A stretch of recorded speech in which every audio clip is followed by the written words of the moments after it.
বিদেশে অর্থ পাচার, কর ফাঁকি, বন সুবিধার কাপড় খোলা বাজারে বিক্রি, বেনামে বিদেশে বিনিয়োগ, এমন সব গুরুতর অপরাধীর অভিযোগ নজরুল ইসলামের বিরুদ্ধে।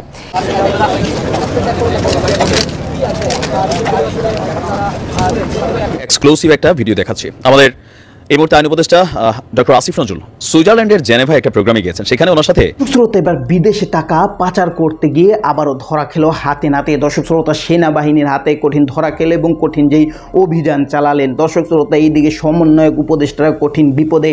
অবশেষে কি হতে যাচ্ছে দর্শক শ্রোতা, আজকে ভিডিওটি খুবই ইম্পর্টেন্ট ভিডিও। আওয়ামী লীগ যাওয়ার পরও নাকি দেশ থেকে টাকা পাচার বন্ধ হয়নি এবং সিন্ডিকেটও বন্ধ হয়নি, যেই কারণে নাকি দেশের এখনও নিত্য প্রয়োজনীয় জিনিসের দাম এখন অনেক বৃদ্ধি। দর্শক শ্রোতা, কথা না বলার জন্য আমরা ভিডিও মূল আলোচনা চলে যাই। ভিডিও মূল আলোচনা চলে যাওয়ার আগে আপনার কাছে আমার ছোট করে একটু অনুরোধ, আপনি প্রত্যেক মুহূর্তের আপডেট পেতে চাইলে অবশ্যই চ্যানেলটি সাবস্ক্রাইব করে দেবেন এবং পাশে থাকা বেল আইকনটি ক্লিক করে দেবেন, তাহলে প্রত্যেক মুহূর্তের আপডেটগুলো সবার আগে পৌঁছবে আপনার কাছে। দর্শক, কথা না বলে চলুন আসলে ঘটনাটি তাহলে বিস্তারিত দেখে আসি। এক্সক্লুসিভ একটা ভিডিও দেখাচ্ছি। আমাদের এই মুহূর্তে আইন উপদেষ্টা ডক্টর আসিফ নজরুল সুইজারল্যান্ডের জেনেভায় একটা প্রোগ্রামে গিয়েছেন, সেখানে ওনার সাথে 10-12 জন আওয়ামী লীগের নেতাকর্মীদের একটা ভিডিও নিশ্চয়ই দেখেছেন। এখন এই ভিডিওটা যারা ওইখানে এই কর্মকাণ্ডগুলো ঘটিয়েছেন আপনাদের উদ্দেশ্যে বলতে চাই, আপনারা তো বউ বাচ্চা নিয়ে সুইজারল্যান্ডে সেটেল আছেন, দল ক্ষমতায় থাকলে দেশে যান, বড় বড় বিনিয়োগ করেন, টাকা পয়সা ভালোই কামান, এমনকি ওইখানে কমিটি টমিটি দিয়া নেতা এমপি মন্ত্রীরা বিদেশে গেলে ভালোই সুবিধা নেন। আপনারা যেই লোকটার সাথে এই ঘটনাটা ঘটিয়েছেন আপনাদের একটু ব্যাকগ্রাউন্ডে যাওয়ার দরকার ছিল। আওয়ামী লীগকে নিষিদ্ধ করার ইস্যুতে যখন সমন্বয়করা সহ বেশ কয়েকটা রাজনৈতিক দল শক্ত অবস্থানে আছে, তখন কিন্তু আসিফ নজরুল ইসলাম একটা বক্তব্য দিয়েছিলেন, আপনাদের খেয়াল আছে তো? তিনি বলেছিলেন যে এই মুহূর্তে আওয়ামী লীগকে নিষিদ্ধ করার পক্ষে তিনি এটা কোনো যথার্থ বা যৌক্তিক সিদ্ধান্ত হিসেবে মনে করেন না। ইভেন তিনি যে অফিসে অফিস করেন সেই অফিসটাতে বঙ্গবন্ধুর ছবি থাকার কারণে তাকে নিয়ে সোশ্যাল মিডিয়াতে যথেষ্ট অ্যাক্টিভিটিস হয়েছে। যারা সমালোচক আছেন এখনও কিন্তু তিনার সমালোচনা করে যাচ্ছেন। এখন আপনারা এই যে ওনারা সেখানে উস্কালেন, এই যে অপমান করতে চাইলেন, এই যে এইসব কথাবার্তা বললেন, তো এগুলার দায়ভার ধরেন তিনিও তো মানুষ, তাই না? এখন অনেকে বলবেন ভাই আগে তো শেখ হাসিনা যখন গেছে তখনও তো সেখানে বিএনপির নেতাকর্মীরা, জামাতের নেতাকর্মীরা স্লোগান দিয়েছে, অপমান করেছে। এখন তো আমি আবারও বলি, দেখেন তখনও আমি প্রতিবাদ করছি। আজকে বিএনপি ক্ষমতায় বসলে তারা যদি কেউ যায় আপনারা করবেন, এটা একটা ট্রেন্ড হয়ে গেছে, কিন্তু এটা তো কখনোই উচিত না। কিন্তু এখন যারে করলেন তিনি এক তো বিএনপির এমনি রোষানলে পড়ে আছেন, বিএনপি যারা নেতাকর্মীরা ওনাকে নেগেটিভ ভাবছে, আর আওয়ামী লীগের জন্য তিনি যতটুকু তার জায়গা থেকে দুই একটা বক্তব্য দিচ্ছেন এগুলো কিন্তু আপনাদের জন্য পজিটিভ ছিল। এখন আপনারা এই যে বক্তব্য বলছেন, এই লোক যদি আইসা দেশে একটা সিদ্ধান্তের দিকে চলে যায় তখন আপনাদের কি হবে? আপনাদের না, মানে বাংলাদেশে যে হাজার হাজার আওয়ামী লীগের নেতাকর্মী মব জাস্টিসের শিকার হচ্ছে, আদালতে ভুয়া মামলা হচ্ছে, এগুলোর পক্ষে কিন্তু তিনি কথা বলেছেন যে একজনের জন্য 10 জনকে গণমামলা, এগুলো কিন্তু সরকার এলাও করবে না। এমনকি আদালতে আওয়ামী লীগের নেতাকর্মীরা যখন এখানে গ্রেপ্তারের পর গিয়েছে সেখানে যেন কোনো অপ্রীতিকর ঘটনা না ঘটে সেগুলোর ব্যাপারে কিন্তু তিনি সিদ্ধান্ত নিয়েছেন। বিচারকদের ব্যাপারে তিনি অনেক রকমের পরামর্শ দিয়েছেন। আর এই মানুষটারে আপনারা সেখানে যাওয়ার পরে চুলচুলানি উঠছে, আপনারা তারে সেখানে অপমান করছেন। এটা তো অনেকে ভাবতেছেন ওয়াও, পাঠামিটের ওয়াও দেখি না। এগুলা যারা করতেছেন বিদেশে বউ বাচ্চা নিয়ে সেটেল আছেন, রাজপথে আপনারা নামেন নাই, রাজপথে কখনো দরকার হয় না। দল ক্ষমতা থাকলে গিয়ে এসি রুমে বসেন, একদম জায়গা মতো বসেন, সেখানে থেকে আপনারা রাজনীতিটা চালান। একটা রাজনৈতিক সরকার ক্ষমতায় আসলো তো আমি মেনে নিতাম, বলে আওয়ামী লীগের সময় বিএনপি জামাত করছে, এখন বিএনপি জামাত ক্ষমতায় আওয়ামী লীগের নেতাকর্মীরা করবে। কিন্তু ডক্টর আসিফ নজরুলের সাথে এই ঘটনাটা আমার মতে কোনোভাবেই উচিত হয়নি। দুই কারণে, আওয়ামী লীগকে আরো বিপদে ফালাইলেন, আর দ্বিতীয়ত আন্তর্জাতিকভাবে বিষয়টা লজ্জাজনক হইল। একটু বুঝতে হবে সবকিছু। অতি উৎসাহী দর্শক, আপনি ভিডিও দেখলেন, ভিডিও দেখে যদি আপনার কোনো মন্তব্য থাকে তাহলে অবশ্যই কমেন্ট বক্সে কমেন্টে আপনার মূল্যবান মন্তব্য জানিয়ে দেবেন। দর্শক, এখন আমরা পরবর্তী আরেকটি ভিডিও দেখব যেটা দ্বারা আমরা আরও কিছু তথ্য আমরা জানতে পারবো। দর্শক, চলুন আমরা সেই ভিডিওটি বিস্তারিত দেখে আসি।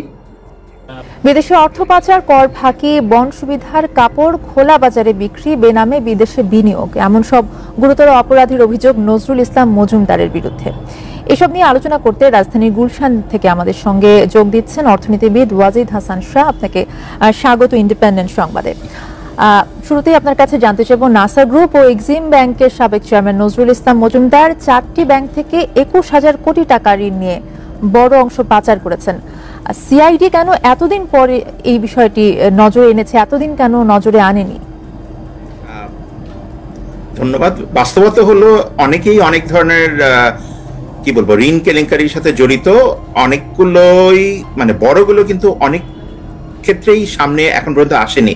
সরকার বদলের পরেই কিন্তু এগুলি সবার সামনে আসছে এবং দেখা যাচ্ছে বিশেষ করে যারা খুব প্রভাবশালী, আমরা যেমন হলমার্ক কেলেঙ্কারি বা বেসিক ব্যাংক কেলেঙ্কারি এরকম 2-4টা কাহিনী জানতাম, অন্যগুলো নিয়ে কথা বলা নিষেধ ছিল। যারা বড় বড় ঋণ খেলাপি ছিল, অনেক টিভি চ্যানেলে কিন্তু আমাদের বলা ছিল যে ঋণ খেলাপি নিয়ে কিন্তু কথা বলা যাবে না, বা কোনো গ্রুপ বা কারোর নাম নিয়ে কথা বলা যাবে না।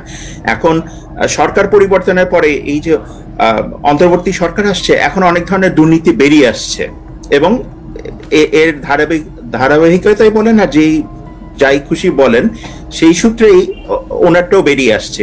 উনি যে এরকম প্রভাবশালী একজন নেতা ছিলেন ব্যাংকিং খাতে, ওনার যে এরকম ঋণ কেলেঙ্কারি আছে, এটা কিন্তু ওপেন সিক্রেট ছিল, কিন্তু এটা হয়তো মিডিয়ায় আসতো না, এটাই হলো বাস্তবতা। এবং এখন এটা আসছে এবং অর্থ পাচারের সাথে ওনার নাম বিভিন্নভাবে আসছে, যেরকম অনেক বড় ব্যবসায়ীর নাম আসছে। যেহেতু অর্থ পাচারের কথা আপনি বললেন, সেই সূত্রে যদি বলি, একটি গার্মেন্টসের নামে 130টি এলসির মাধ্যমে প্রায় $3 মিলিয়ন পাচার করেছেন নজরুল। এইভাবে যে অর্থ পাচার করেছেন বা এই অর্থ পাচার রোধে আসলে আপনার কি পরামর্শ? এখন এলসি খোলার ক্ষেত্রে যদি সরকারের একেবারে উচ্চ মহলের ব্যাকিং এ কেউ কিছু করে, যে ব্যাংক লুট হয়েছে, টাকা পাচার হয়েছে, সব আমরা এমনকি এখন শুনতে পাচ্ছি যে গভর্নর পর্যন্ত জড়িত ছিল। আগের শুনেছি ডেপুটি গভর্নর, কিন্তু এইবার তো শোনা যাচ্ছে গভর্নরদের হাতও ছিল এই অর্থ পাচারের ক্ষেত্রে, সহায়তা করার ক্ষেত্রে। আমাদের যে এক্সপোর্ট ডাইভার্সিফিকেশন ফান্ড, সেখান থেকে এরকম লোন দেওয়া হয়েছে বিভিন্ন ব্যবসায়ী নেতৃবৃন্দকে, জেনে শুনে যে যারা কখনো ধারটা শোধ করবেন, এবং এই টাকাটা অনেক ক্ষেত্রেই পাচার হয়ে গেছে।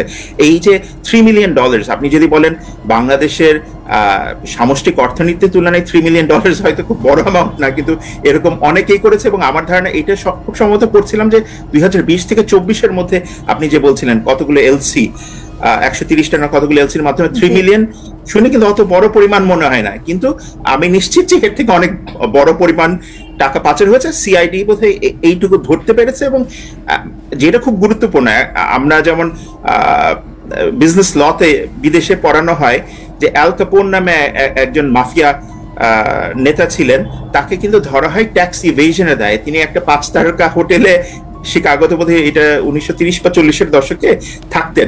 ট্যাক্স ইভেশনের দায়ে অনেকে ধরা হলো যে উনি ট্যাক্স দেননি, উনি কিভাবে এত টাকা খরচ করছেন। এখন $3 মিলিয়ন এইটা দিয়ে হয়তো এরকম একজনকে শাস্তি দেওয়ার সুযোগটা থাকে, এবং দেখা যাচ্ছে হয়তো অনেক ব্যবসায়ীকে খুনের মামলায় ধরা হচ্ছে, কিন্তু অর্থ পাচার এবং অন্যান্য জিনিস এগুলির প্রমাণ সহ ধরাটা কিন্তু খুব মুশকিল। আমরা যেমন আওয়ামী লীগ আমলে শুনেছি, বিএনপি আমলের অনেকের নামে অনেক ধরনের মামলা হয়েছে অর্থ পাচারের, কিন্তু প্রমাণ কিন্তু খুব বেশি ক্ষেত্রে পাওয়া যায়নি। এগুলি প্রমাণ করা একটু কঠিন এবং সময় সাপেক্ষ ব্যাপার। খুব কম টাকা অর্থ পাচারের কথা আমরা বলছি, পাচার হওয়া অর্থ কি আসলে ফেরত আনা সম্ভব? খুব মানে অবশ্যই সম্ভব, আমরা এনেওছি। আমি নামটা বলতে চাচ্ছি না, কিন্তু খুব প্রভাবশালী। তো দর্শক, আপনার সম্পূর্ণ ভিডিও দেখলেন। সম্পূর্ণ ভিডিও দেখে যদি আপনার কোনো মন্তব্য থাকে তাহলে অবশ্যই কমেন্ট বক্সে আপনার মূল্যবান মন্তব্য জানিয়ে দেবেন। দর্শক, কথা বলতে বলতে আমরা ভিডিও শেষ পর চলে এসেছি। ভিডিও শেষ করবো, ভিডিও শেষ করার আগে আপনার কাছে আবার অনুরোধ করছি, আপনি প্রত্যেক মুহূর্তের আপডেট পেতে অবশ্যই চ্যানেলটি সাবস্ক্রাইব করে দিবেন এবং পাশে থাকা বেল আইকনটি ক্লিক করে দিবেন, তাহলে প্রত্যেক মুহূর্তের আপডেটগুলো সবার আগে পৌঁছবে আপনার কাছে। তো সব নিশ্চিত ভালো থাকবেন, সুস্থ থাকবেন। আল্লাহ হাফেজ।